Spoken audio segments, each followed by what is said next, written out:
पाठ संख्या 18। लेखक बाबा साहेब भीमराव आम्बेडकर। पाठ श्रम विभाजन और जाति प्रथा। लेखक परिचय। लेखक बाबा साहेब भीमराव आम्बेडकर। जन्म 14 अप्रैल सन 1891। महू मध्य प्रदेश में। प्रमुख रचनाएं the castes in India, their mechanism, genesis and development, प्रकाशन 1917। प्रथम प्रकाशित कृति। The untouchables, who are they, प्रकाशन 1948।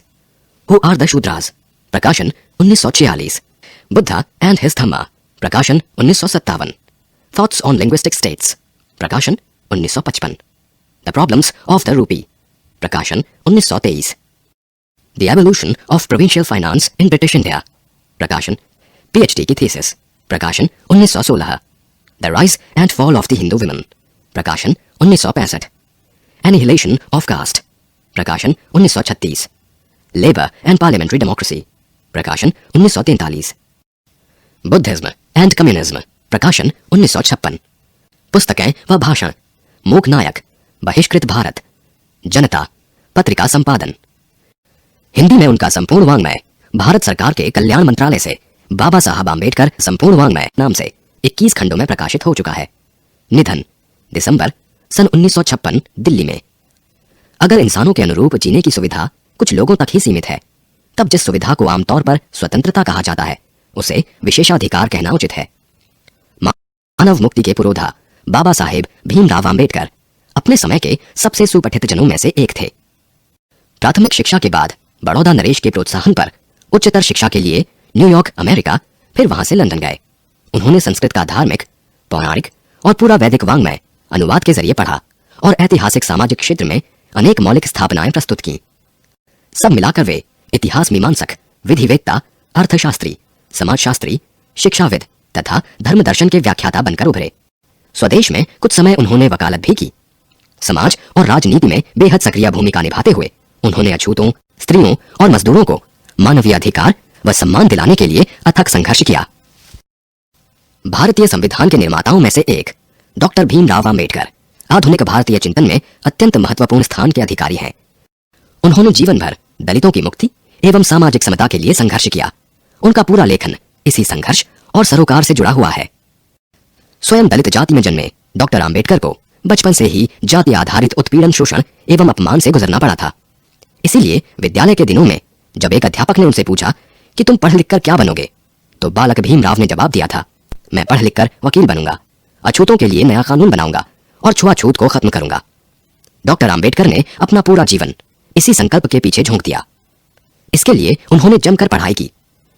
व्यापक अध्ययन एवं चिंतन मनन के बल पर उन्होंने हिंदुस्तान के स्वाधीनता संग्राम में एक नई अंतर्वस्तु भरने का काम किया। वह यह था कि दास्ता का सबसे व्यापक व गहन रूप सामाजिक दास्ता है और उसके उन्मूलन के बिना कोई भी स्वतंत्रता कुछ लोगों का विशेषाधिकार रहेगी, इसलिए अधूरी होगी। उनके चिंतन व रचनात्मकता के मुख्यतः 3 प्रेरक व्यक्ति रहे, बुद्ध, कबीर और ज्योतिबा फुले। जातिवादी उत्पीड़न के कारण हिंदू समाज से मोहभंग होने के बाद वे बुद्ध के समतावादी दर्शन में आश्वस्त हुए और 14 अक्टूबर सन 1956 को 5 लाख अनुयायियों के साथ बौद्ध मतानुयायी बन गए। भारत के संविधान निर्माण में उनकी महती भूमिका और एकनिष्ठ समर्पण के कारण ही हम आज उन्हें भारतीय संविधान का निर्माता कहकर श्रद्धांजलि अर्पित करते हैं। उनकी समूची बहुमुखी विद्वता एकांत ज्ञान साधना की जगह मानव मुक्ति व जन कल्याण के लिए थी।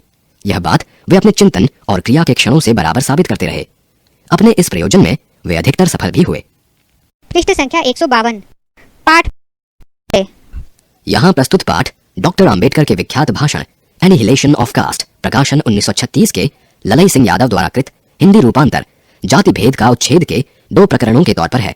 यह भाषण जाति पांति तोड़क मंडल लाहौर के वार्षिक सम्मेलन सन 1936 के अध्यक्षीय भाषण के रूप में तैयार किया गया था, परंतु इसकी क्रांतिकारी दृष्टि से आयोजकों की पूर्णतः सहमति न बन सकने के कारण सम्मेलन ही स्थगित हो गया और यह पढ़ा न जा सका। बाद में आम्बेडकर ने इसे स्वतंत्र पुस्तिका के रूप में प्रकाशित कर वितरित किया, जो पर्याप्त लोकप्रिय हुई। उनके अनुसार समानता, स्वतंत्रता व बंधुता ये 3 तत्व आदर्श समाज में अनिवार्यतः होने चाहिए, जिससे लोकतंत्र सामूहिक जीवनचर्या की एक रीति तथा समाज के सम्मिलित अनुभवों के आदान प्रदान की प्रक्रिया के अर्थ तक भी पहुंचे। यहाँ प्रस्तुत पाठ उक्त पुस्तिका के प्रतिनिधि प्रकरण है। आज के जाति मजहब आधारित विषाक्त सामाजिक राजनैतिक माहौल में इनकी प्रासंगिकता और बढ़ गई है। पृष्ठ संख्या 153। अब प्रस्तुत है पाठ श्रम विभाजन और जाति प्रथा। यह विडंबना की ही बात है कि इस युग में भी जातिवाद के पोषकों की कमी नहीं है। इसके पोषक कई आधारों पर इसका समर्थन करते हैं। समर्थन का एक आधार यह कहा जाता है कि आधुनिक सभ्य समाज कार्यकुशलता के लिए श्रम विभाजन को आवश्यक मानता है, और चूंकि जाति प्रथा भी श्रम विभाजन का ही दूसरा रूप है, इसलिए इसमें कोई बुराई नहीं है। इस तर्क के संबंध में पहली बात तो यही आपत्तिजनक है कि जाति प्रथा श्रम विभाजन के साथ साथ श्रमिक विभाजन का भी रूप लिए हुए है। श्रम विभाजन निश्चय ही सभ्य समाज की आवश्यकता है, परंतु किसी भी सभ्य समाज में श्रम विभाजन की व्यवस्था श्रमिकों का विभिन्न वर्गों में अस्वाभाविक विभाजन नहीं करती। भारत की जाति प्रथा की एक और विशेषता यह है कि यह श्रमिकों का अस्वाभाविक विभाजन ही नहीं करती, बल्कि विभाजित विभिन्न वर्गों को एक दूसरे की अपेक्षा ऊंच नीच भी करार देती है, जो कि विश्व के किसी भी समाज में नहीं पाया जाता। जाति प्रथा को यदि श्रम विभाजन मान लिया जाए तो यह स्वाभाविक विभाजन नहीं है, क्योंकि यह मनुष्य की रुचि पर आधारित नहीं है। कुशल व्यक्ति या सक्षम श्रमिक समाज का निर्माण करने के लिए यह आवश्यक है कि हम व्यक्तियों की क्षमता इस सीमा तक विकसित करें जिससे वह अपना पेशा या कार्य का चुनाव स्वयं कर सके। इस सिद्धांत के विपरीत जाति प्रथा का दूषित सिद्धांत यह है कि इससे मनुष्य के प्रशिक्षण अथवा उसकी निजी क्षमता का विचार किए बिना दूसरे ही दृष्टिकोण जैसे माता पिता के सामाजिक स्तर के अनुसार पहले से ही अर्थात गर्भधारण के समय से ही मनुष्य का पेशा निर्धारित कर दिया जाता है। जाति प्रथा पेशे का दोषपूर्ण पूर्व निर्धारण ही नहीं करती, बल्कि मनुष्य को जीवन भर के लिए एक पेशे में बांध भी देती है, भले ही पेशा अनुपयुक्त या अपर्याप्त होने के कारण वह भूखों मर जाए। पृष्ठ संख्या 154। आधुनिक युग में यह स्थिति प्रायः आती है क्योंकि उद्योग धंधों की प्रक्रिया व तकनीक में निरंतर विकास और कभी कभी अकस्मात परिवर्तन हो जाता है, जिसके कारण मनुष्य को अपना पेशा बदलने की आवश्यकता पड़ सकती है।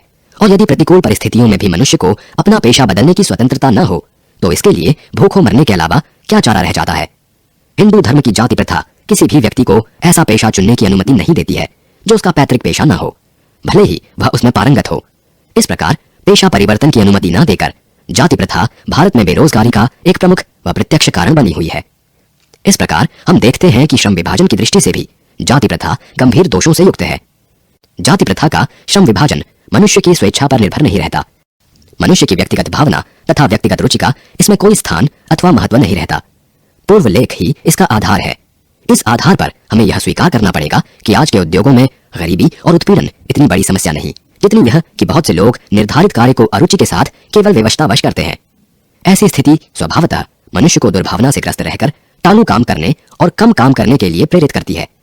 ऐसी स्थिति में जहां काम करने वालों का न दिल लगता हो न दिमाग, कोई कुशलता कैसे प्राप्त की जा सकती है। अतः यह निर्विवाद रूप से सिद्ध हो जाता है कि आर्थिक पहलू से भी जाति प्रथा हानिकारक प्रथा है, क्योंकि यह मनुष्य की स्वाभाविक प्रेरणा, रुचि व आत्मशक्ति को दबाकर उन्हें अस्वाभाविक नियमों में जकड़कर निष्क्रिय बना देती है। पृष्ठ संख्या 155। मेरी कल्पना का आदर्श समाज। जाति प्रथा के खेदजनक परिणामों की नीरस गाथा को सुनते सुनाते आप में से कुछ लोग निश्चय ही उब गए होंगे। यह अस्वाभाविक भी नहीं है। अतः अब मैं समस्या के रचनात्मक पहलू को लेता हूं। मेरे द्वारा जाति प्रथा की आलोचना सुनकर आप लोग मुझसे यह प्रश्न पूछना चाहेंगे कि यदि मैं जातियों के विरुद्ध हूं तो फिर मेरी दृष्टि में आदर्श समाज क्या है। ठीक है, यदि ऐसा पूछेंगे तो मेरा उत्तर होगा कि मेरा आदर्श समाज स्वतंत्रता, समता, भातृता पर आधारित होगा। क्या यह ठीक नहीं है? भातृता अर्थात भाईचारे में किसी को क्या आपत्ति हो सकती है? किसी भी आदर्श समाज में इतनी गतिशीलता होनी चाहिए जिससे कोई भी वांछित परिवर्तन समाज के एक छोर से दूसरे तक संचारित हो सके। ऐसे समाज के बहुविधि हितों में सबका भाग होना चाहिए तथा सबको उनकी रक्षा के प्रति सजग रहना चाहिए। सामाजिक जीवन में अबाध संपर्क के अनेक साधन व अवसर उपलब्ध रहने चाहिए। तात्पर्य यह कि दूध पानी के मिश्रण की तरह भाईचारे का यही वास्तविक रूप है, और इसी का दूसरा नाम लोकतंत्र है। क्योंकि लोकतंत्र केवल शासन की एक पद्धति ही नहीं है। लोकतंत्र मूलतः सामूहिक जीवनचर्या की एक रीति तथा समाज के सम्मिलित अनुभवों के आदान प्रदान का नाम है। इनमें यह आवश्यक है कि अपने साथियों के प्रति श्रद्धा व सम्मान का भाव हो। इसी प्रकार स्वतंत्रता पर भी क्या कोई आपत्ति हो सकती है? गमनागमन की स्वाधीनता, जीवन तथा शारीरिक सुरक्षा की स्वाधीनता के अर्थों में शायद ही कोई स्वतंत्रता का विरोध करे। इसी प्रकार संपत्ति के अधिकार, जीविकोपार्जन के लिए आवश्यक औजार व सामग्री रखने के अधिकार जिससे शरीर को स्वस्थ रखा जा सके के अर्थ में भी स्वतंत्रता पर कोई आपत्ति नहीं हो सकती। तो फिर मनुष्य की शक्ति के सक्षम एवं प्रभावशाली प्रयोग की भी स्वतंत्रता क्यों न प्रदान की जाए? जाति प्रथा के पोषक जीवन, शारीरिक सुरक्षा तथा संपत्ति के अधिकार की स्वतंत्रता को तो स्वीकार कर लेंगे, परंतु मनुष्य के सक्षम एवं प्रभावशाली प्रयोग की स्वतंत्रता देने के लिए जल्दी तैयार नहीं होंगे, क्योंकि इस प्रकार की स्वतंत्रता का अर्थ होगा अपना व्यवसाय चुनने की स्वतंत्रता किसी को नहीं है, तो उसका अर्थ उसे दासता में जकड़कर रखना होगा, क्योंकि दासता केवल कानूनी पराधीनता को ही नहीं कहा जा सकता। दासता में वह स्थिति भी सम्मिलित है जिससे कुछ व्यक्तियों को दूसरे लोगों के द्वारा निर्धारित व्यवहार एवं कर्तव्यों का पालन करने के लिए विवश होना पड़ता है। यह स्थिति कानूनी पराधीनता न होने पर भी पाई जा सकती है। उदाहरणार्थ, जाति प्रथा की तरह ऐसे वर्ग होना संभव है जहां कुछ लोगों को अपनी इच्छा के विरुद्ध पेशे अपनाने पड़ते हैं। अब आइए समता पर विचार करें। क्या समता पर किसी की आपत्ति हो सकती है? फ्रांसीसी क्रांति के नारे में समता शब्द ही विवाद का विषय रहा है।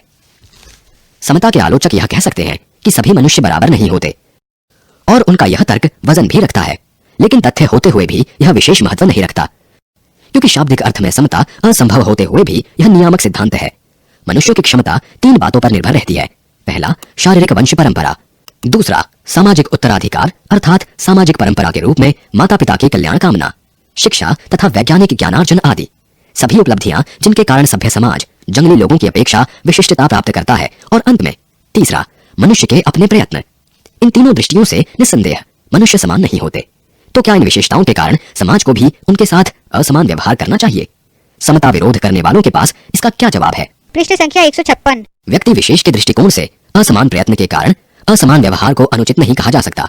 साथ ही प्रत्येक व्यक्ति को अपनी क्षमता का विकास करने का पूरा प्रोत्साहन देना सर्वथा उचित है। परंतु यदि मनुष्य प्रथम 2 बातों में असमान है, तो क्या इस आधार पर उनके साथ भिन्न व्यवहार उचित है? उत्तम व्यवहार के हक की प्रतियोगिता में वे लोग निश्चय ही बाजी मार ले जाएंगे जिन्हें उत्तम कुल, शिक्षा, पारिवारिक ख्याति, पैतृक संपदा तथा व्यावसायिक प्रतिष्ठा का लाभ प्राप्त है। इस प्रकार पूर्ण सुविधा संपन्नों को ही उत्तम व्यवहार का हकदार माना जाना वास्तव में निष्पक्ष निर्णय नहीं कहा जा सकता, क्योंकि यह सुविधा संपन्नों के पक्ष में निर्णय देना होगा। अतः न्याय का तकाजा यह है कि जहां हम तीसरे यानी प्रयासों की असमानता जो मनुष्यों के अपने वश की बात है के आधार पर मनुष्यों के साथ असमान व्यवहार को उचित ठहराते हैं, वहां प्रथम 2 आधारों को, जो कि मनुष्य के अपने वश की बातें नहीं है, पर उनके साथ असमान व्यवहार नितांत अनुचित है और हमें ऐसे व्यक्तियों के साथ यथासंभव समान व्यवहार करना चाहिए। दूसरे शब्दों में, समाज को यदि अपने सदस्यों से अधिकतम उपयोगिता प्राप्त करनी है तो यह संभव है जब समाज के सदस्यों को आरंभ से ही समान अवसर एवं समान व्यवहार उपलब्ध कराए जाए। समता का औचित्य यहीं पर समाप्त नहीं होता, इसका और भी आधार उपलब्ध है। एक राजनीतिज्ञ पुरुष का बहुत बड़ी जनसंख्या से पाला पड़ता है।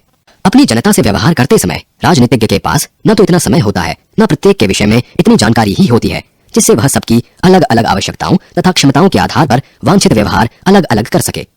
वैसे भी आवश्यकताओं और क्षमताओं के आधार पर भिन्न व्यवहार कितना भी आवश्यक तथा औचित्यपूर्ण क्यों न हो, मानवता के दृष्टिकोण से समाज 2 वर्गों व श्रेणियों में नहीं बांटा जा सकता। ऐसी स्थिति में राजनीतिज्ञ को अपने व्यवहार में एक व्यवहार्य सिद्धांत की आवश्यकता रहती है, और यह व्यवहार्य सिद्धांत यही होता है कि सब मनुष्यों के साथ समान व्यवहार किया जाए। राजनीतिज्ञ यह व्यवहार इसलिए नहीं करता कि सब लोग समान होते, बल्कि इसलिए कि वर्गीकरण एवं श्रेणीकरण संभव होता। इस प्रकार समता यद्यपि काल्पनिक जगत की वस्तु है, फिर भी राजनीतिज्ञ को सभी परिस्थितियों को दृष्टि में रखते हुए उसके लिए यही मार्ग भी रहता है, क्योंकि यही व्यवहारिक भी है और यही उसके व्यवहार की एकमात्र कसौटी भी है।